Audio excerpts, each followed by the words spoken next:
welcome to Harmony. I'm Jason Whitlock, your host. I'm joined in studio by Kevin Donahue. You guys have seen him before. And if you have a great memory, you've seen our guest, Turtleboy, Aidan Kearney. We've seen him on the show before. And if you've been following the Karen Reed trial, or if you followed the Karen Reed trial, you know exactly who Turtleboy is. He is the unlikely hero in getting Karen Reed a not guilty verdict on all the important charges. He's a big part of the reason why Karen Reed is free. Turtleboy, should I call you Turtleboy or should I call you by your real name? Everybody knows you by Turtleboy. I'm gonna call you. Everybody calls me Turtleboy. We can stick with that. Yeah, Turtleboy, welcome back to the show. And just initially, when I had you on the show previously, what was that controversy about? I can't remember. I don't think I came on the show. I think you referenced some of my writing. It was about a scam, one of those race hoax scams in 2022. Rachel Richardson, the Duke lacrosse player. That's right. Duke volleyball player who claimed that BYU students were yelling racial slurs at her. It turned out to all be a lie.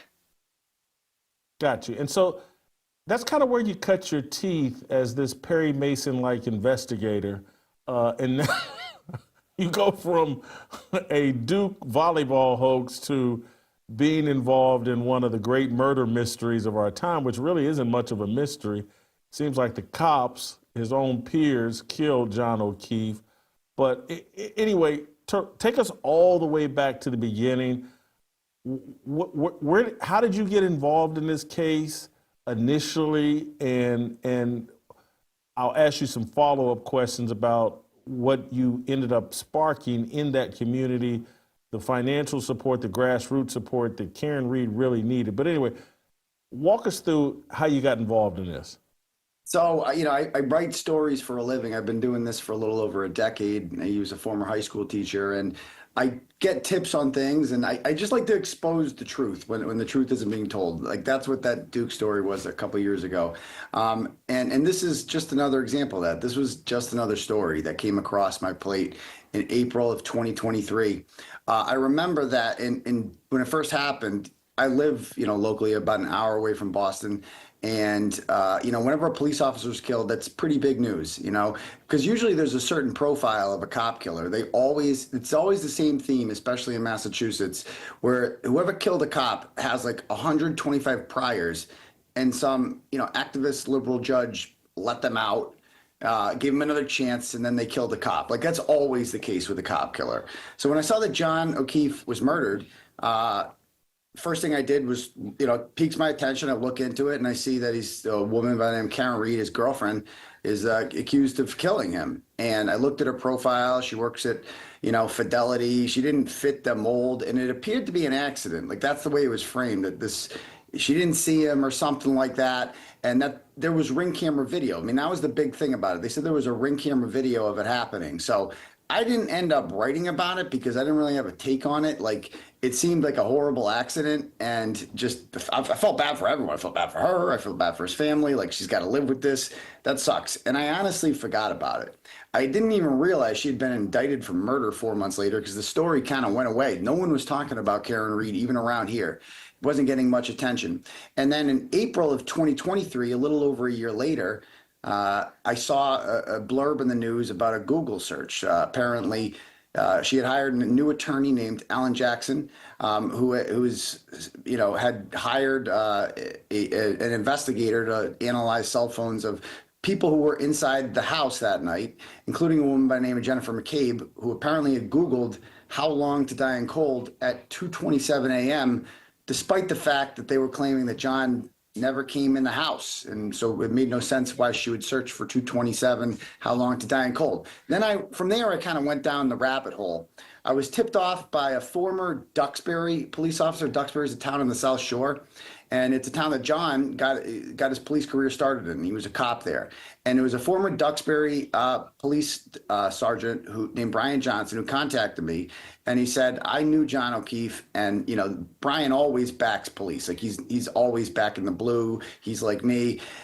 So for him to say that I think something's up here, I think this woman's innocent, it sounds like the homeowner, Brian Albert, who has a notorious record as a hothead, was involved in this, I took it more seriously, that when he said that. And so I looked into it and I went through all the records, and I'm a receipts guy. I don't like, if you can't back up what you're saying, I don't believe you, right? Like, I'm very skeptical.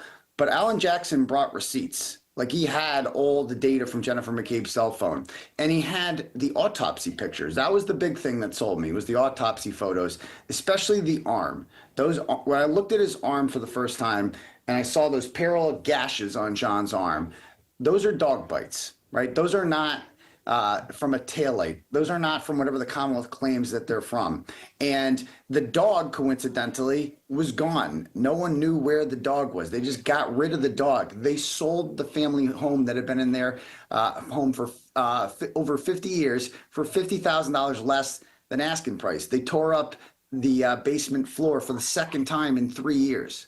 So something about this just didn't smell right. And I realized that this was a well-connected family who happened to be close friends with the lead detective by the name of Michael Proctor, who didn't do anything normal that police would normally do in an investigation. And it was pretty obvious after a while that what they're doing here it's not that what they were doing to frame Karen Read, it's what they weren't doing. They weren't speaking with witnesses. They weren't pulling ring camera surveillance video. They couldn't, if Karen Read actually ran John O'Keefe over with her car, they could have got her so easily. They would pull surveillance videos from every home on that street, get a picture of her taillight leaving, but they didn't do anything, and that was by design.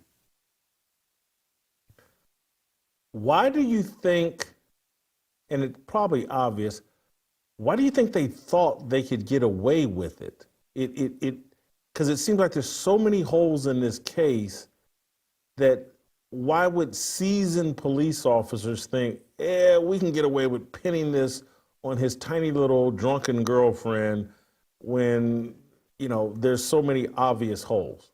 Number one, because they could. Number two, because inside that house was Brian Albert, who is murder police, 30-year Boston police sergeant detective who arrested the Craigslist killer. He had been involved in many high-profile arrests. An ATF agent by the name of Brian Higgins, who had an office at the Canton Police Department. Brian Albert's brother is Kevin Albert, who is a detective in the Canton Police Department. Brian Albert's other brother, Chris, is on the Board of Selectmen, which hires the police chief and is in charge of allocating resources to the police. That's why they thought they thought they could get away with it, because they could and because they did. Like, any normal person has a dead cop on their yard, you or I, they're coming in your house. They're looking around. They're not just going to take at face value if you say he didn't come in, especially when he's missing a shoe, seems underdressed, and was invited there that night and left there by the girl. So that's why they did it. They did it because they knew that Michael Proctor was he's known the Albert family for decades. His mother is on Facebook in 2019 calling the Alberts a second family. That's how close they were to them. Colin Albert was the ring bearer in his sister's wedding. These people are more than just friends, they're family. And so when you know that you have those kind of resources, if you're gonna I don't think it was on purpose. I don't think for 1 second that they invited John over there with the intention of killing him. I think that he went over there, everybody's drunk, right? There's a lot of testosterone in that house. Everybody weighs over 220 pounds. And, if a fight happens, who's the dog going to side with? The homeowner, right?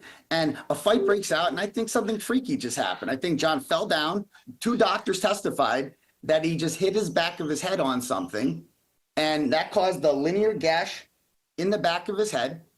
And that's, he just got knocked out. He's unconscious and he's incapacitated. And they realized, holy crap, we have a situation here. What are we going to do? Well, you can't chop up his body and throw him in the river. You can't throw him on the railroad tracks. They're going to come looking for him. They did the best thing that they could do. It was the only move that they had.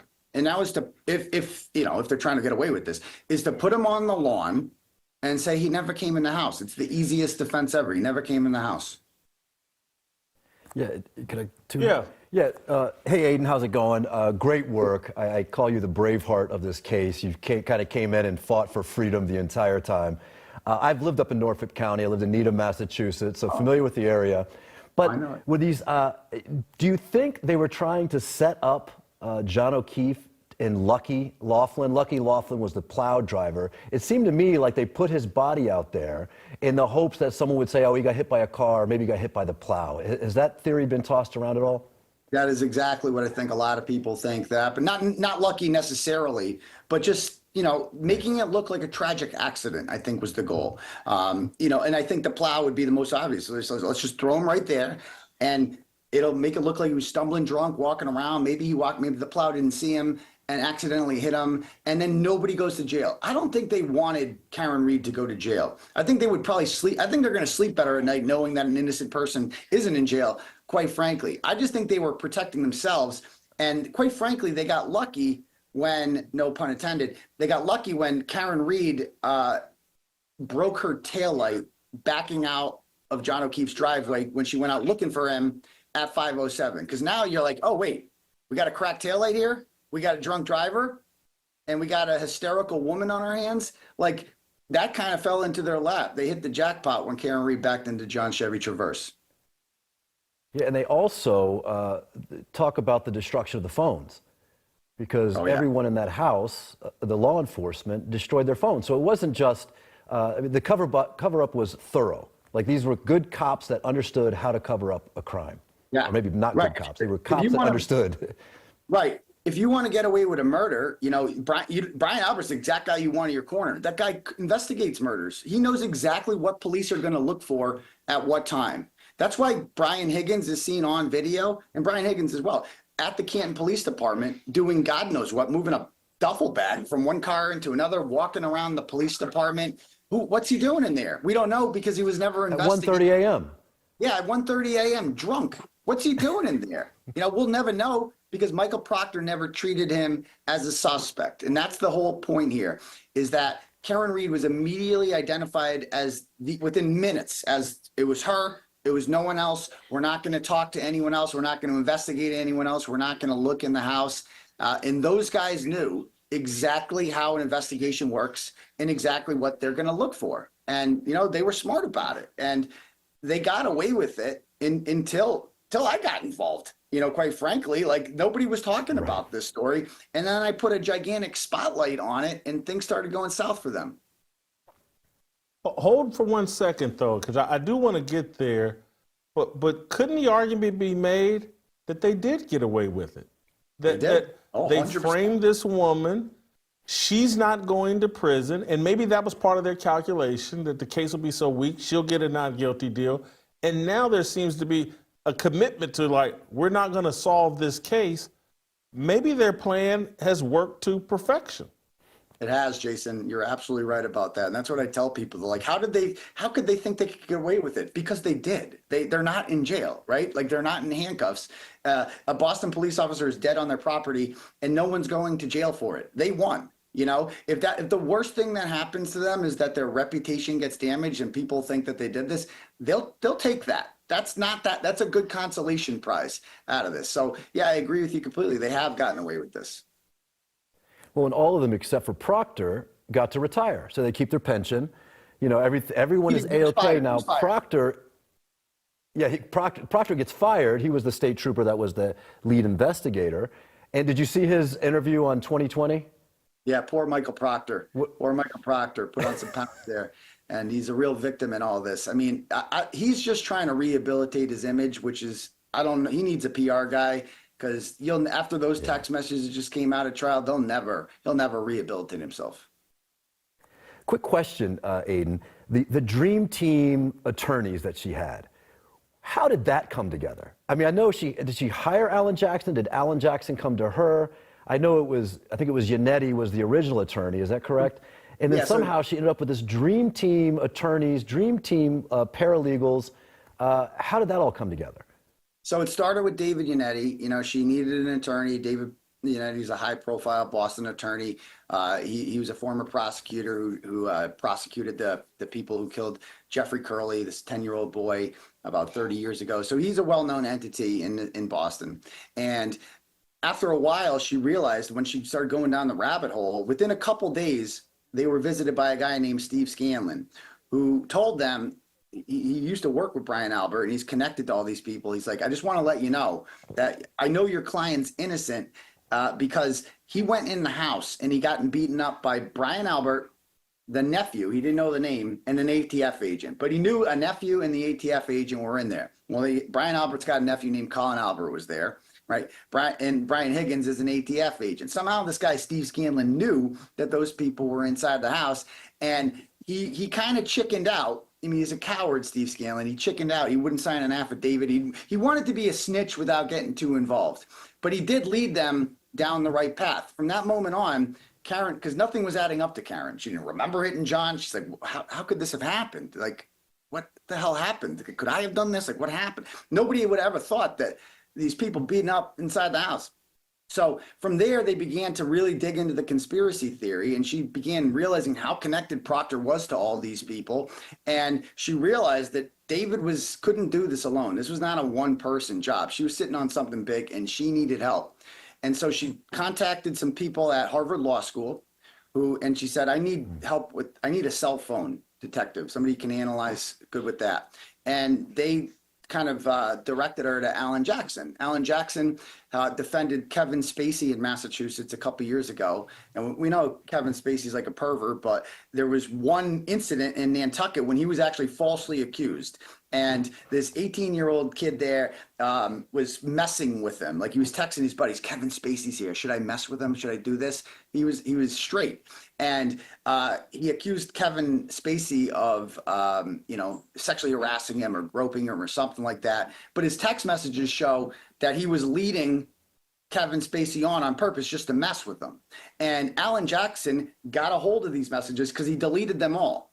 And Alan Jackson got a hold of them because this is forever, this stuff. And he proved that, Kevin Spacey is completely innocent, and the charges ended up getting dropped. So Karen contacted Alan Jackson after reading about that. And Alan Jackson, he told me that the first thing he looked at, because he gets, proposals all the time for potential clients, and he's got to weed out the crazies. But when he saw the picture of John's arm, that's what sold him, because that's what sold me too, was the arm picture. Like those came from a dog. Those did not come from an automobile collision. And Alan Jackson realized what I did, that holy crap, this is a crazy story. So that's how she added Alan and his associate Liza Little, who's kind of like the brains. She doesn't really talk a lot in court, but she's really the brains behind a lot of this. She's only like 34, 35 years old, but she's a partner in Alan's law firm. And she's got his undeniable respect. So she's a very intelligent person. And so they go to trial with those three, and it ends up in a mistrial. And then now it's got more attention, and that gets the attention of Robert Alessi, a New York City attorney, who is a very talented and experienced litigator. And they kind of brought him on, and he did a lot of the technical stuff in this trial. He interviewed, the medical people, the cell phone people. He was really particularly skilled in that because, Alan and David, that wasn't their strength. Alan's strength was going after the McAlberts, right, and the police. Right. And David did the Lucky Lochran and people like that. But we needed somebody who really dug into the technical stuff. And that's what Bob Alessi did in this trial. Turtleboy, I'm thinking about the O'Keefe family. And they went to this trial and seemed to believe, I guess, that Karen Reed did this crime. Is that accurate? Do you think they believe the state's case? I think they refuse to open their eyes because they don't want to admit that they have befriended the people who murdered their loved one. Because Jennifer McCabe is an extremely manipulative person. And within that day, if you look at her phone record, she was on the phone with Peggy O'Keefe, who she'd never talked to before, within minutes of John's body being found. And she made sure that she poisoned her brain and said, oh, Karen was saying crazy things, Karen this, Karen that. And I think after a while, Jennifer McCabe formed a group called Peggy's Angels, which was like a support group for Peggy O'Keefe, right? They brought her out to dinner. Other women joined it. She's a master manipulator. And so I think after a while, she just brainwashed her. She's very good at that. She's very good at controlling the narrative. And so that's, why Peggy, she realized if she can get the O'Keefe family to believe them, they'll definitely be in the clear. And I don't think that Karen never got along with Peggy O'Keefe. Karen didn't really get along with Paul that well. And so it was just easier for them to believe this fantasy about Karen Reed doing this than it was to confront themselves with the reality. So I actually reached out to Paul in, I think it was like May of 2023, about a month into this. And he told me that, like, I wish you were on our side. Like there was almost like a little respect factor there. And he said, I want to get to the bottom of this. And I said, well, what about the federal investigation into this? He said, if the federal investigation shows that, somebody else did it, I just want to know the truth. That's what he told me. But it's pretty clear he doesn't want to know the truth now. They like this other version of it. So for that reason, if the O'Keefe family flipped on the Commonwealth, this whole thing would change. Like, having them in their corner legitimizes everything they do. Why? Okay, they've gotten away with it, but why are they getting away with it? It seems like the federal government, the governor of the state, the someone in law enforcement in the state would be like, okay, there's too much evidence pointing the other direction. We should do something. You're right. I don't understand. There's so much of, why is that not happening? Because our politicians are gutless, because our mayor, our governor, a self-professed, a liberal who wants to stand up for women and against police corruption and supported the BLM and police reform and stuff like that. At the end of the day, she's just a gutless hack politician who is too afraid to tackle the status quo. All of these people are, right? They're all afraid to do, what I'm doing and make the allegations that I'm doing, because they're all connected. Like the district attorney in Norfolk County is named Michael Morrissey. He's been like, Norfolk County is a county that voted 2-1 for Biden. If you are the Democrat in that county, you are guaranteed to win. He's been in office for 50 years. He's never had a job in the public sector. And because he's in the right party in the right state. And Maura Healey's part of his party. And Morrissey was a delegate to the DNC in 2024. So these people are well connected. They're not going to challenge each other. They all, for all the talk and the bluster about police reform, none of them actually believe in it when push comes to shove, right? It's just, for the cameras and the theatrics. Here's a case of actual police corruption and they do nothing. Now, the investigation is different. They actually did a very thorough investigation, and they're the ones who hired the ARCA-X 3,000-page report right before trial. They didn't have enough to indict, but I think that they were thinking in their heads, like, okay, no ethical district attorney's office is going to move forward after all this stuff comes out. They thought that we might not be able to indict anyone, but maybe we can save this woman from going through this trial. And I think they underestimated just how corrupt the Norfolk County DA's office is, because it was like it never happened. It was like, what's for lunch? Full steam ahead. Nothing has changed as a result of this. And they went into that trial. They forced Michael Proctor to read all of those text messages. They came up with lies and excuses for all of their suspicious behavior that the feds uncovered. And, they got away with it. Aidan, talk about the trouble you got yourself in by being this Braveheart investigative reporter, asking all the wrong questions to the wrong people. Talk about that a little bit. I know you got kind of hemmed up there by the district attorney's office and brought charges on you. What's going on there? Are they still pending? And tell us about that. Yeah, so on October 11th, 2023, I dropped my kids off. The school bus comes to our house. I got my kids on the school bus like I do every day. And as soon as they got on the bus, all of a sudden this truck pulls up to me and a guy gets out of it and he says, hey, what, excuse me, what? And then he comes up to me, pulls out a badge, puts my hands behind my back. I'm under arrest. 6 cop cars come out of nowhere, all undercover. They sent the fugitive unit to my house, which was for like the most dangerous and violent felons. And, they told me I was being charged with I forget how many counts of felony witness intimidation and picketing. And I said, picketing? In the United States of America, picketing is a crime? We're not, this is Massachusetts, correct? Home of the Boston Tea Party, home of like the American Revolution, freedom, democracy, all that stuff. And we're not allowed to picket. And one of the things I was charged with was on July 22nd, 2023, I organized this, we called it a rolling rally. And we protested outside of the homes briefly for like 5 minutes each of Michael Proctor, Jennifer McCabe, Brian Albert, and Julie Nagel. And we went there, and all I did, it's all on video. I filmed the whole thing. That's how confident I was that all of this was legal. I announced ahead of time we were coming, so if they didn't want to be there, they didn't have to be there. And I just said, here's this person's involvement in it. Here's what they did, blah, blah, blah. They're trying to get away with this, but we're going to hold them accountable, and we're going to shine a spotlight on them, and that's it. And no one was arrested. No one called the police. It was a nice, peaceful day.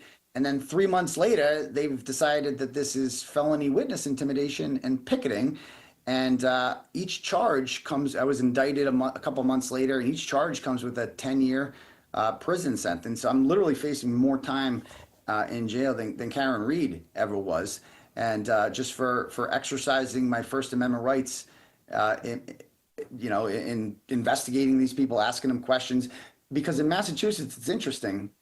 Every state has a witness intimidation statute, and they are necessary because we can't have mafioso or gangsters going up to witnesses and saying, you better say this on the stand or else I'm going to break your kneecaps. Like, we can't, that's a lawless society if we have that. I get that. Physical threats are no-go. I'm not accused of doing that. Massachusetts is the only state in the country where the witness intimidation statute has a provision for emotional and financial harm, which are, especially emotional harm, is completely subjective. And so every witness who testified at the grand jury against me, who claims to be a victim of me, like Jennifer McCabe, Brian Albert, who's 250 pounds, an ex-Marine and a fighter, they're not claiming I physically threatened them. They're claiming I caused them emotional harm. Like Brian Albert's like, he said he's sad and he's uncomfortable. And Colin Albert literally said I made him sad and he had to drop out of college because of me. And I mean, what are we doing here? And like, it's all because they claim I made them sad. And because every single one of them was coached at the grand jury to say, the prosecutor asks you at a grand jury, it's one-sided, there's no defendant, no judge or anything. And the prosecutor asks them, why do you think he's doing this? Why do you think he's causing you emotional harm? And on cue, every single one of them says, because I'm a witness in the Karen Reed trial and he's trying to prevent me from testifying. Like, it was like a script. And every one of them says that. And they were all coached to say this. And because of that, I was indicted for witness intimidation. And I was out on bail. And then in late December of 2023, it was a woman I was mixed up with who turned out to be nuts. And I ended things with her, and she immediately ran to the state police. And I had no idea this was happening. And they actually gave her a fake grand jury summons, right? And they said, send it to him. We have her phone, so we have all these text messages. And they said, send him the grand jury summons and try to get him over to your house to talk about it. And so I did. It was the biggest mistake of my life. I said, I'll meet you in the conference room of your hotel, but I don't want to go in your apartment. And so we were in her conference room, and she's explaining to me that she was talking to the police and she's so sorry and blah, blah, blah, blah, blah. And she just wants to help me in any way she can. And she had her son calling her and saying, come into the apartment. And it was weird because that had never happened before. And so we went into her apartment. And the second I walked into that apartment, I was going to jail because I ended up leaving a few hours later. I tried to leave her and she wouldn't let me leave. And she said, I recorded the whole thing. And she said that she woke her 4 kids up in the middle of the night and said, I'm going to come to your house and we're going to go to your driveway. And she was also pretending to be pregnant, which is a whole other thing. And she said, I'm going to have an abortion in your driveway and blah, blah, blah. And I said, okay, and she woke her kids up. It was 3 o'clock. And I said, I have to go. This is getting crazy. And I left. And the next day on Christmas Eve, I get alerted that there is now a warrant out for my arrest because she was working with the state police the whole time. And they got her to say that I hit her. And you have your bail revoked for 60 days for that. I went to jail. On Christmas, I was a fugitive. I couldn't even see my kids. And the next day, on the 26th of my birthday, and I turned myself in and I was ordered 60 days in jail. And the day that I got out, they dropped the charges with her. They literally just used this crazy woman to make up a false allegation to put me in jail for 60 days. And, I got out of jail 3 days later on February 26th. Karen Reed had a hearing, and I attended like I always do. And who rolled in with the McAlberts? The crazy woman. They brought her with her because she has a restraining order against me, and I was forced to leave the courthouse as a journalist. She didn't know these people. They brought her with her like a toy to have me flushed out of court. And I ended up getting charged with violating the order because I was within 100 yards of her. I had a trial for it last week. It was adjudicated actually the day before the Karen Reed case ended, and I was acquitted in a bench trial. So I'm still out on bail. I've had 6 of the charges dropped against me. I've had 1 of them with a not guilty, and I intend on beating the rest. How many charges are left? Oh, geez. I have 9 witness intimidation charges. I have 3 picketing charges and 1 wiretapping charge left. So whatever that adds up to, a bunch. How confident are you that you'll beat these charges? Very confident. It's scary. It's daunting, having this type of, jail time over your head, especially I'm a father of 2 kids. I can't afford to go to jail. Like, it can't happen, So, but I just feel like, especially after the Karen Reed acquittal, this certainly helps me because everything I did was validated. All my protests, all the questions I asked these people, a jury of 12 agreed with me that John O'Keefe wasn't hit by a car, which kind of validates everything I've done. So I feel a lot more confident, now going into this. And I feel like, when I tell my story in front of a jury or a judge, whoever that may be, that I think I'll be acquitted. Look, I know newspapers are trash now, and they've been gutted financially, and they don't have much of a backbone. But, the work that you did, I've lived long enough and was involved in the newspaper industry long enough. It's the kind of work that wins Pulitzer Prizes and gets celebrated as, wow, look at the corruption he exposed. Did the Boston Globe ever jump into this case and do any work as it relates to Karen Reed? And then have they done any work as it relates to just telling your story and what you're going through for defending Karen Reed? Quite the opposite. The Boston Globe is a joke. The days of the spotlight team are over. They don't do investigative journalism anymore. They do activism. That's what they do. And reporters nowadays have just been coached and trained in journalism school that their job is to go down to the courthouse, get the court filings, and blindly report whatever is in the court filings. Don't do any investigative work yourself. Just report whatever the government says is a fact, right? And that's what they've done. And so when I was charged and indicted, the headlines are, Turtleboy blogger arrested for witness intimidation. They always call me a blogger instead of a journalist because it's like a degrading way of them saying we're better than you. We're elitist. We're journalists. You're just a blogger. But I've broken more stories than the Boston Globe has in the last 20 years since the Catholic priest scandal. And so yeah, they look down on you because of this, and they don't report what's actually happened. And none of these media outlets in Boston have actually looked into the charges and said, okay, what's this guy actually charged with here? And what are the implications of this for First Amendment wise? Like, if I go up to Jennifer McCabe and ask her questions that make her uncomfortable, am I going to be charged? Like, am I a felon too? Like, they don't seem to get that they could be next, because none of them would do what I do. None of them is interested in that type of journalism. They couldn't imagine themselves actually doing that. So they just take the headline and they say, Turtleboy blogger charged with X amount of felony charges.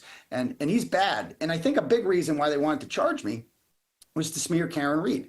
They wanted to say, well, this Karen Reed, the narrative that they tried to push was that Karen Reed is guilty, and that in order to save herself, she employed a blogger and got him to intimidate witnesses so that they wouldn't testify against her, right? And that he would taint the jury pool. And this is the narrative that they were trying to push. And we know this because 30 days when I was in jail, the police went to her house and got her phone. And they raided her house. I was actually in jail watching it on TV. Other prisoners saw, I'm like on TV, and all the prisoners are watching there's Turtleboy on TV, and here he is with us. And they had gone to her house and they had gotten her phone. And in the subpoena, they found out that her and I had talked 189 times on the phone. Like that was the big headline. Turtleboy and Karen Reed have talked on the phone. Oh no, a reporter talking to the subject of his reporting. How scandalous. And so, of course, all we're talking about is like the story. Like I'm asking her questions about it. I mean, what reporter would turn down access to Karen Reed? Of course, I'm going to talk to her on the phone if given the opportunity to. Every other journalist wishes they had that scoop, you know? So, and she never encouraged me to do any witness intimidation. We never talked about that. We just talked about the case. That's what we did. And on March 27th, of 2024, another grand jury was convened, and they attempted to indict Karen Reed and I for conspiracy to commit witness intimidation charges about a month before her first trial began, because they wanted her to come into court in shackles. They wanted her bail revoked. And so they tried to indict her. And the old saying is, you can indict a ham sandwich, right? But the evidence was so ridiculous that was brought to this grand jury that they chose not to indict us because the evidence was they talked on the phone. Okay, about what?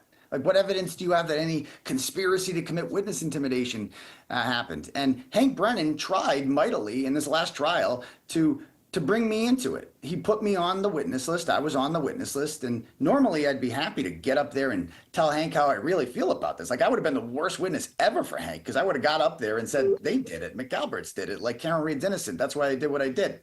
But the only reason he put me on the witness list is because you are sequestered if you're on the witness list. And I would not have been able to do my show, watch any of the trial, write it. Like this is my job. This is my livelihood.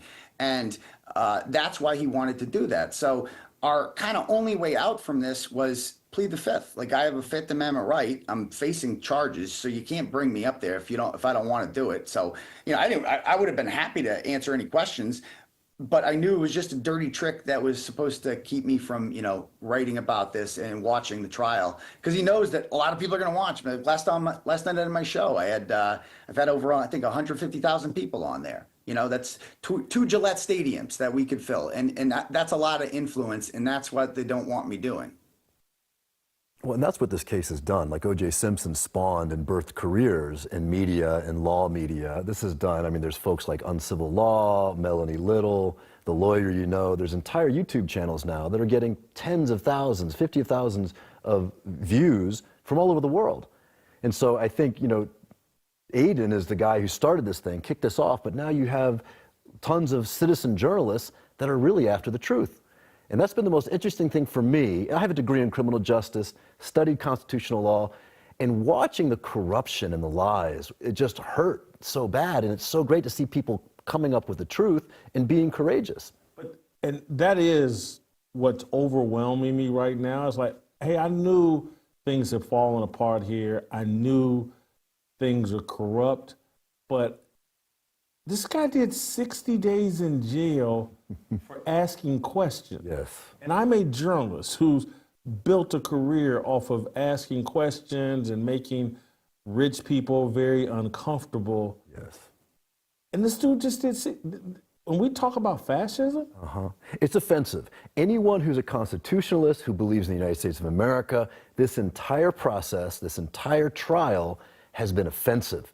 It makes you wonder, what kind of nation are we living in? What is going on in Massachusetts that something like this can happen to an innocent woman?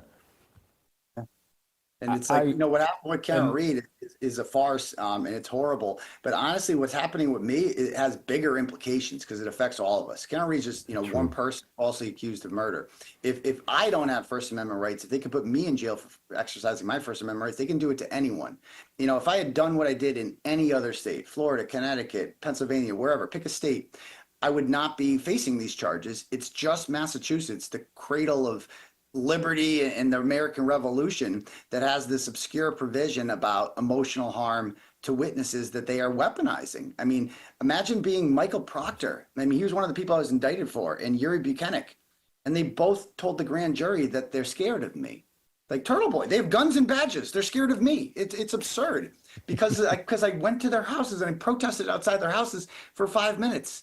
And it's just, it should scare all of us. And it is fascism. This, like we talk, you hear the word fascism thrown out a lot, but this is what actual fascism looks like. it's so, and again, I'm not asking you to drop any names unless you feel like it, but I'm not asking that. Have there been any people of power, wealth, significance in Boston area, Massachusetts area that have reached out to you and provided you or offered you any support? Not really. I mean, I'm working with the state legislator by the name of Nicholas Boldigo from Western Massachusetts to rewrite the witness intimidation statute legislation. We're working on that, but politics, things get caught up in subcommittees. It hasn't come up yet, so it works very, very slowly. But no one in the media really, and it is what it is. I've come to accept that the powerful, the elitists will never back somebody like me, but it doesn't matter because I have an army of people behind me. I've raised for my legal defense fund almost $200,000. We raised over $1 million for Karen Reed. When I walked out of that courthouse on Wednesday, it was one of the most surreal experiences in the world. Like, I walked out, there was over 3,000 people in the streets there, and the crowd just exploded, and I came out like Richard Nixon with my hands up, and it was the most gratifying experience ever. So I don't need powerful, well-connected people to back me up because I have an army of regular, normal, working-class people who are going to do that for me. I get it, and I understand that, and I believe you. And I'm not going to reference this person because I'm trying to take a shot at them. I'm really not. I'm just kind of fascinated. This seems like something like Barstool and Dave Portnoy would jump behind. Because I think I may have seen them aggregate or do some stories on this, and I'm a tiny bit surprised. You're a rebel. I'm sure they've paid attention to this case. You're on the right side of this deal, and Dave likes to bail out pizza shops and other deals. I'm a tiny bit surprised, and I promise you, I'm not trying to take a shot at Portnoy. It's just an authentic, because I give you, this person would clearly be too afraid to do it, but Bill Simmons, and he's got a great brand from Boston, and he's got The Ringer, and if they wanted to do some sort of documentary on what's happened to you, he seems like he'd be a perfect candidate. It's again, we're not trying to take pot shots at either one of these guys, but the Barstool thing and Dave Portnoy just seems like a natural fit. Do you know them at all? Have they covered this at all? Dave's from Swampscott, the same town, and he went to high school with Todd McShay from ESPN. And Todd McShay has used his platform, and I've spoken to him privately to support the Free Karen Reed movement, which is interesting. Barstool Sports has a blogger by the name of Jerry Thornton who's kind of covered the Karen Reed case from the Barstool perspective, and his writing has been very favorable to Karen Reed, as most people's have. And I've had Casey Smith is an avid Free Karen Reed supporter who I've become friends with. And he tweets out support of this. I've had a lot of private conversations with Big Cat. He supports this, right? But he's a sports guy. I mean, that's not his thing, is going out and doing that. But Portnoy, I'm disappointed in what he's done. He briefly talked about it on one of his podcasts with Ryan Whitney and Kirk Minahan, who definitely supports the Karen Reed thing, and is a friend of mine. But they asked him about it, and he just had such an ignorant take about, like, yeah, it's all messed up and whatever, but I think she did it. Like, it was just like such a lazy bro take. And Ryan Whitney said the same thing, but Ryan Whitney, as it turns out, he's a mass guy. He's got connections to a lot of these people in Norfolk County. He's from Norfolk County originally. He knows a lot of the police involved in this. And as it just so happens, Yuri Buchanan is like a diehard stoolie. Like, we got videos of him fanboying Portnoy at one of his pizza things in Stoughton. It was like embarrassing what he was doing. Like, he's trying to, like, hey, Dave, can I get a picture with you? Blah, blah, blah, blah, blah. And so I think Dave is just, I think Dave 10 years ago might have jumped on this, but now corporate Dave doesn't have the guts to do it. He doesn't have the balls. Like, I'm what Dave Portnoy used to be. I'm the new rebel in town. Dave is millionaire Dave now. He's not going to take chances like that. He's not going to do that. He's not going to criticize the police. He's going to eat his pizza and remain as uncontroversial as possible and leave it at that. I'm going to offer up a fig leaf because I want to be fair here. People think I got it in for Dave. I really don't. but I do, I've asked the question, I'm taking us down this path, but Dave's got his own skeletons that probably make him afraid of the police and just wanting to get crossways. And so when people look and say, Turtleboy just did 60 days in jail for nothing, do I have 60 days in jail to do? And so, That's true. they're just, I'm sorry. You're describing the chilling effect. Like, that's the whole point. Yes. Like, Yeah. you make an example out of one person, and then other people are afraid to say what's on their mind because of that.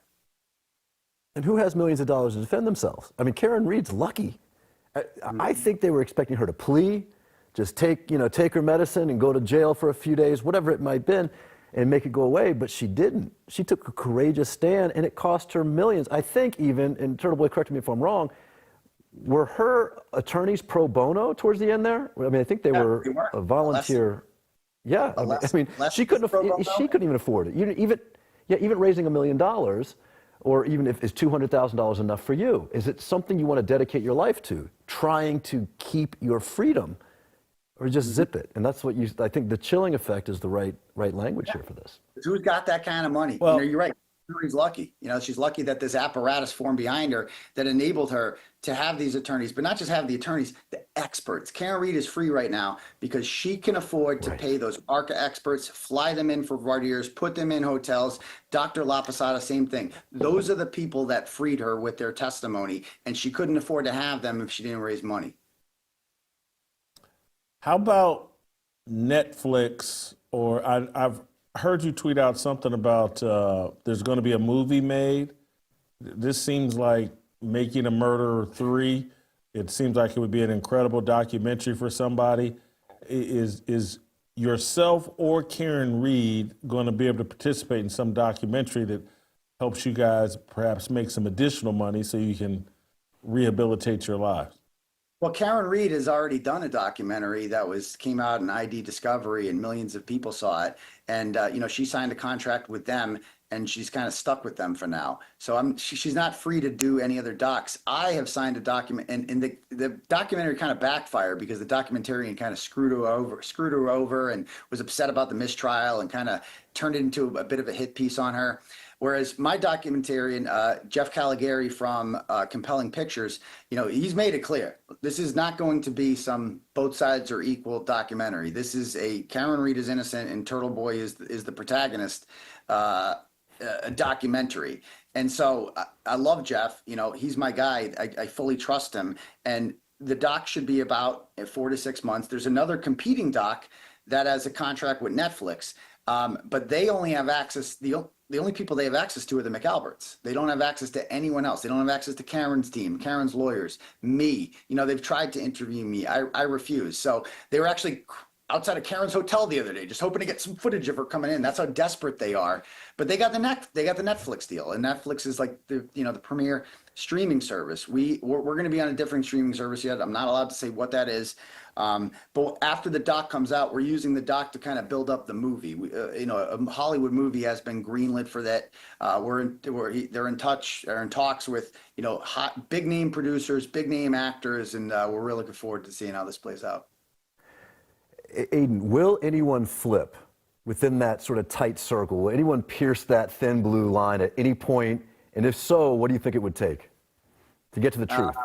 It would take one of them being threatened with arrest. Like, that's what it would take. Like, the feds go up to one person, they're like, here's the deal. Here's what we got on you. We are going to indict you, and you're going to do decades in prison and less. Right? That clearly hasn't happened yet. So they have no incentive to flip. They've essentially gotten away with murder.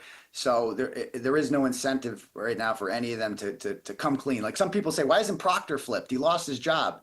Well, because losing your job beats going to federal prison, right? Like, if you're Proctor, you kind of can't. I mean, you got touched, but you didn't get the worst that could have happened to you. It's not that bad. Like, you can recover from this, get some job in the private sector, work for a PI, start your own company, do whatever. It's America. Anyone can make money. So there's really no incentive right now for anyone to flip. Turtleboy, I got to let you go because I got to go to the bathroom. I've been sitting here for 3 hours. Thank you so much for making the time. Congratulations on the not guilty verdicts. We will be praying for you and trying to offer you support. Turtleboy, thank you. Great job. Kevin, thanks for coming in. Thank you, guys. We'll play Harmony, and we'll see you guys next time.